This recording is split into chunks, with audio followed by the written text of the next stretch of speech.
Yes, I think Israel is the crossroads of so many empires, and I know coming out of Africa, it's just the middle spot. I know when I was there last time, I was amazed by all the migrations of birds going over there. It's amazing. I want to tell a personal story that maybe no one will believe, but this happened.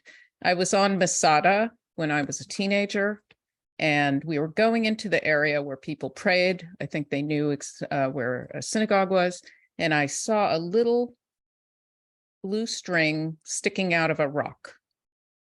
And I picked it up and I thought, this is going to be the greatest souvenir of Masada. This is amazing.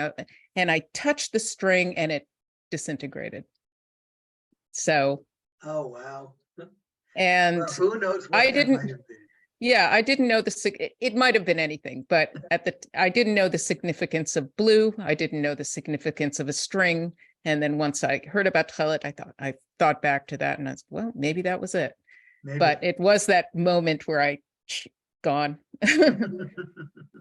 So did you personally examine the fabric? No, I'm not a chemist or an archaeochemist, and we don't at our facility really have those. You need pretty advanced chemical analyzers. They're called HPLCs, high pressure, high performance, depending on what you use the P for. Liquid chromatographs. So you can do really phenomenal analysis using these machines. I know that the chilazon, there was some controversy over what the chilazon was. So when I was reading, but I believe that was squid versus snail, and then there was another snail they were looking at it. And ultimately, it seems like it was the words, the language that other cultures referred to the chilazon that sort of solved the mystery. Is that correct? Well, solve the mystery is hopefully, in my opinion, that is those words are correct. I believe that the mystery was solved. Not everybody would buy into that. What happened if I'll take you on a little story of the rediscovery. Yes. So again, Tekhelet was lost probably around the year 630, 640. The reason that we think that is that beforehand, by the end of the period when the Talmud is redacted, there is no mention of the loss of Tekhelet, and actually people are still using it around that time. And then, a couple of hundred years later in the books afterwards, then you have statements like, and now Tekhelet has been hidden and we only have white, right? And that's still till this day. Anybody who pretty much looks at any prayer shawl, 9 out of 10 of them, if not more, will have only white and not blue on them. That's changing. Okay, so about 200 years ago, 250 years ago, and by the way, this Tekhelet, Argaman, Tyrian purple, royal blue, the ancient writers write all about this. And so not knowing what Tekhelet or Tyrian blue or Tyrian purple was, what was that? This is a mystery that not only Jews were concerned about, but anybody who cared about ancient history was interested in finding out about it. And as archaeology started to become more prevalent, maybe a couple of hundred years ago, and everybody is looking through the ancient sites, and especially the Middle East, you're starting to find a bunch of things. You find coins with a picture of our snail on them from the Roman period. They found in some places, like in Tyre, right, or Sidon, you find these huge mounds of crushed, broken Murex shells. So archaeologists are starting to figure out this must be those long lost snail shells that Aristotle and Pliny the Elder and other naturalists and historians were talking about. That must have been where they came from, and chemists start to join in and start analyzing the dyes. Marine biologists start to make a stand and also come to the conclusion that in the Mediterranean you have only a very, very few snails, all from the Murex family, that can produce dyes. So from the scientific, if you will, secular side of things, the picture starts to become clear, right? These seashells the dye obtained from them is must have been the source of the Tyrian purple on the ancient biblical time. From the Jewish side of things, it was not as clear. Although some of the rabbis who started hearing these echoes of what was going on by the naturalists and the scientists and the archaeologists of their days, some of them agreed, oh, it must be these snails. But they had one big problem. And the problem is that the only thing that anybody was ever able to get out of these snails was purple. Gorgeous, beautiful purple. But the tradition had maintained all through the years and the millennia that the Jewish tradition, the Talmudic tradition, and the tradition that was upheld by all of the rabbinic sources pretty much was that Tekhelet was sky blue. And that was the big problem. In the late 1800s, 1887, 88, there was a Hasidic rabbi who decided that he wanted to find the source of ancient Tekhelet. And his name was Gershon Henoch Leiner. He was the rabbi of the Radzin Ishbitz dynasty, if that means anything to anyone, and absolutely fascinating and brilliant person. And he decided it's his mission on this world to go find the source of Tekhelet. And he knew about our snails, he knew about these snails, but again, the problem was that these snails produced purple. So you have three statements. The first statement is the Murex is the source of ancient Tekhelet. The second statement is Murex produce purple dyes. And the third statement is Tekhelet is blue. So those three statements can't all exist. They can't all be true. You have to throw out one of them. If you were a secular scientist, archaeologist, you would throw out the last statement, right? That Tekhelet is blue. The Jewish tradition must be wrong and Tekhelet must be purple, and then everything works out beautifully. The Rabbi Leiner, he rejected the first statement that the Murex is the source of Tekhelet, because he's not going to accept the fact that our tradition has made a mistake, or that the Jewish tradition made a mistake. So he goes searching for something else, and he finds a squid, cuttlefish actually, and feels that the cuttlefish was possibly the source of the Tekhelet. Cuttlefish, sepia ink, right? That's brown. So how do you make it blue? That's a problem, but it's not a big problem if you're a Hasidic rabbi. That's, small, easy to fix. And he did find the chemist who was able to help him, and eventually was able to get this brown ink to turn blue. Now, again, just to understand, this rabbi is living in Poland, in the town of Radzin, which is about this big. And then he goes to Italy for a year, to Naples, to the giant aquarium that was just built, the first aquarium ever in the world. And he goes there for a year to study the creatures that are swimming there. Finally decides on this cuttlefish, brings them back, makes Tekhelet for all of his followers. 10,000 of his followers start wearing this blue thread. And it was a very, very major controversy within the Jewish world, the Orthodox Jewish world specifically. There were even cases where local rabbis refused to bury Radzin Hasidim with their tassels of blue in the same cemetery as other Jews. I mean, it really became a very, very, very controversial issue. A lot of people were, let's just say, a little over the top in terms of how significant this tiny little thread became. But it was not really accepted by anyone other than these Radzin Hasidim. And but there you had it. For a few tens of years, that was the way it was. Enter, in 1914, another absolutely brilliant rabbi by the name of Isaac Herzog. Isaac Herzog is president of the state of Israel. So Herzog's grandfather was also named Isaac Herzog, and he's named for him. Okay. And he was eventually chief rabbi of the state of Israel. Very fascinating man. Rabbi Isaac Yitzchak Halevi Herzog. He was rabbi of Ireland, Dublin, and then he became the chief rabbi of the state of Israel. And he's chief rabbi from 1937, 36, 37 till 1959. You can imagine what's happening in the Jewish world. You know, the greatest amount of joy and the greatest amount of tragedy. He is there at every stage, meeting with President Roosevelt, meeting with Truman, meeting with the Pope, going to Europe during right after the Holocaust. He's there, and in the state of Israel as the state of Israel is being formed. Before all of that happened, a young man of 25, he wrote a doctorate for the University of London. Now that in of itself was interesting. He never stepped foot in high school or university, completely self-taught, but yet he had a doctorate, and the doctorate was on the topic of Hebrew porphyrology.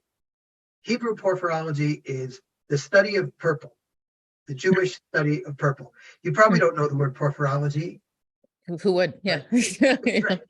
So he writes this document, and he tries to review everything that was known at the time about Tekhelet, from the marine biologists who had studied it to the archaeologists. And don't forget that he speaks Greek and Latin, French and German, and Italian, so he can converse with people and read the original sources. And he comes to the conclusion that it's this Murex trunculus, that should be the strongest candidate for ancient Tekhelet. On the way, he sends strings from this Radzin Tekhelet, that Rabbi Weiner. He had a pair, and he sends them off for chemical analysis to see what's going on with the rabbi, the Hasidic rabbi's Tekhelet. So he gets back an answer from some of the chemists that he sent it to, that it's actually a synthetic dye. It's not coming from a living organism. So the rabbi says, I rubbed my eyes when I read these letters. How could they possibly be saying, what is this great Rabbi Weiner, a fraud? And so he wrote away to the dyers. The original Rabbi Weiner had already passed away many, many years before, but his son, I think it was at the time, was still doing the dyeing. So he asked for the recipe. And he gets back this recipe, and the recipe says, okay, we take brown squid ink, which has color, and then we add to it a bunch of chemicals that don't have any color, like a little bit of potash, a little bit of sulfur, a little bit of this, a little bit of that, and also iron filings, which have no color. And we put them all together, and we mix it at very, very high heat, quite beautifully, they say, until the fire burns within and without, like the fires of hell. And that's the scientific quantification of the temperature. And anyway, and they say, and out comes this beautiful blue. So there you go. The only thing which has color is the brown squid ink. Everything else doesn't have color. So it must be that the blue comes from the squid. But in fact, the rabbi and his chemist friends realized that this is just synthesizing a blue that was known for over more than 100 years. I think in the 1700s they discovered it, called Prussian blue. And Prussian blue is whatever, it's made in the laboratory. You don't need squid to make it. You just need carbon and nitrogen that's coming from anything, chopped liver, gefilte fish, anything you want. So Rabbi Herzog says this obviously can't be real Tekhelet, because the Talmud tells you need this specific creature, and only that creature, the chilazon, is acceptable. Anyway, so he rejected Radzin Tekhelet. But what about our Murex? Well, Rabbi Herzog had the same problem that everybody had. It's still giving purple. So in spite of the fact that he wished, because of all the archaeological evidence and the evidence you mentioned, linguistics and language, and again, he loved language. So he knew Farsi, and he could, read Arabic, where these are still called chilzuna, chalazon, chilzun. And so he wished that he could do that, but he really couldn't agree to the Murex. And he comes up with another suggestion, a different little, a beautiful kind of a violet little snail. He is tentative about it at different points, sometimes he's a little bit less tentative, sometimes he's a little bit more tentative. But the bottom line is that what's produced by this other snail, Janthina, isn't a dye. It doesn't hold fast on any fabric. It fades very, very quickly. And no one since 1914, when Rabbi Herzog made his doctorate, was able to ever get a dye out of Janthina. So that kind of is not really a proper candidate. So there we are, since 1914, with this mystery. Yeah. Murex really should be the source of Tekhelet. And it gives a purple dye, and Tekhelet is blue. But that's not the end of the story. Yeah. Yes. The end of the, well, I'd say the end of the story, maybe the beginning of the story really, is 1985.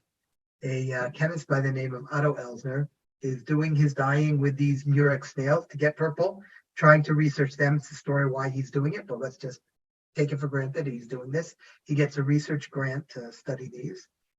And the smell involved in doing the dyeing is extremely pungent. So the story goes, although it's probably apocryphal, that he did the dyeing with his windows open, and he noticed that indeed the Murex snail, when you use its dye, gives purple dye, but that was really only on cloudy days.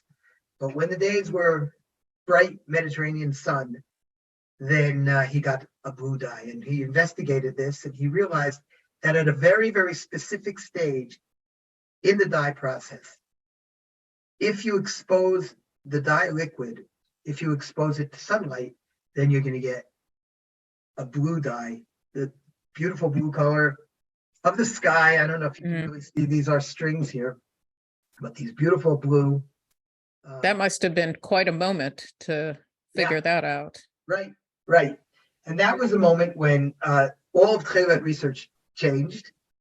He reports his results in the proceedings of the 7th annual Oriental Dyers at a conference outside of Tokyo. And you can imagine there weren't all that many rabbis in attendance at that conference of Oriental Dyers. So his results got pretty much unnoticed for years. Nobody really knew about them or knew what to do with them, because the people who really cared about this were, sitting and learning Torah in some seminary and not reading, the most current journals on dyeing. But there was one rabbi who found out about it. His name was Eliyahu Tavger. And he decided that he was going to not just let this sit in some periodical or, proceedings. And he went out to the beaches, collected snails, broke them open one by one, and after a lot of trial and error, was able and succeeded to produce one set of strings, which he put on his talit. And that was the first and the beginning of the return. Yeah, he just went for it. Yeah, just he went for put it right on. Quite a great man. We got involved in it a few years later. So this was, I think, 1987 when Rabbi Tevker made his first set of Tekhelet strings to be put on his prayer shawl, on his talit. A few years later, a friend of mine had a tragedy in his family. His brother was killed in a car accident, and he decided, a religious person, he decided he wanted to take on something special in his brother's memory. And he went to a library in Jerusalem to research tzitzit, these, the tassels that we wear, fringes that we wear on our undergarments or on our prayer shawls, on our talit. And he was looking to see if there was something that he could do a little bit more stringent, a little bit more spiritual in his brother's memory. So he went over to the librarian. The librarian said, "Oh, well, that guy over there, he's also writing about tzitzit." And he pointed him to this Rabbi Tevker. So Rabbi Tevker says, yeah, I discovered, ancient Tekhelet. So my friend Joel Guberman, he said, well, okay, that sounds perfect. Let me have some. The rabbi said, what do you mean? It took me 2 years to make one set of strings. So, I don't have any. I don't know of anybody who could ever, produce them. But Rabbi Tippy said, well, what if you knew some people who knew how to scuba dive? So maybe we'd be able to collect some more snails. So Joel knew that I knew how to scuba dive, and my another friend of ours, Ari Greenspan, and so he called us up. He said, "You want to go catch snails and make ancient Tekhelet?" Why not? Why not? So we went out. We scuba dove. Scuba dove. I don't know if that's a word. And we collected a few snails, a few hundred snails, and made another few sets of Tekhelet out of it. Again, I say make sets. That took 30 seconds to say, 10 seconds to say. The actual making of the sets took over 6 months because there was nothing. You had to do the dyeing and then the spinning of the threads and turn them into tzitzit, and everything is so complicated, and there's so much to do along the way, the process. Anyway, so that was the next few sets, maybe 5 sets of Tekhelet that we made it. But what was more important than making those sets is that we kind of realized that this is something that we have to be involved in, something that we can do. So we together, I guess it's the 4 of us, Rabbi Tev Gergel, Reuben, Ari Greenspan, and myself, we founded this organization, Tekhelet. And since then, we have been in different stages of our life, a little bit more involved, a little bit less involved, but building this this organization to produce and provide Tekhelet strings to Jews who want to wear them around the world. And if there were maybe 4, 5, 10, 20 sets a year that we were producing at the beginning, we're producing now 3,000-4,000 sets a month, and the demand is growing. Hundreds of thousands of people around the world are wearing blue on their Tekhelet, on their tzitzit, and on their talitot everywhere in the world. It's still a very tiny fraction of the Jews who wear a talit, that wear Tekhelet, but it is pervasive everywhere you go. You can go to Melbourne, or you can go to Muncie, and even in LA, you'll find it. So I'm going to be looking.